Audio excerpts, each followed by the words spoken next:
Мы тратим много времени, делая то, что лишено смысла, а затем очень гордимся этим.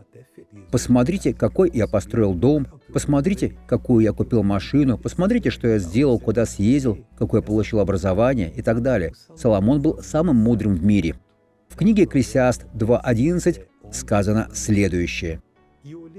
«И оглянулся я на все дела мои, которые сделали руки мои, на все».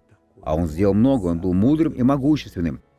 «И на труд, которым трудился я, делая их». Лично он отдавал приказания.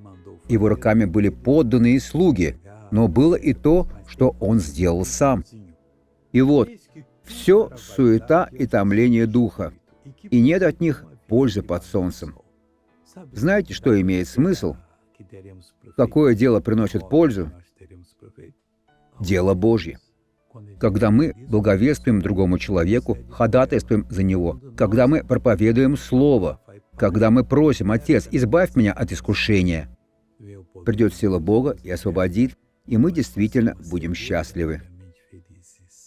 Отец, я хочу, чтобы все, о чем я сейчас говорил, произошло с нами, чтобы мы были окружены Твоей любовью, Твоим Святым Духом, Твоей силой, Твоей природой, чтобы мы почитали Тебя, выполняли Твою волю, шли по жизни с поднятой головой. Я уверен, что Господь благословит этого человека, что Господь коснется его, что Господь исцелит и освободит его. Я сейчас говорю злу, существующему в этой жизни: послушайся меня и выйди из этого человека. Убирайся, чтобы никогда больше не возвращаться. Это приказ во имя Иисуса. А вы скажите: «Я верю». Пусть Бог вас щедро благословит во имя Христа.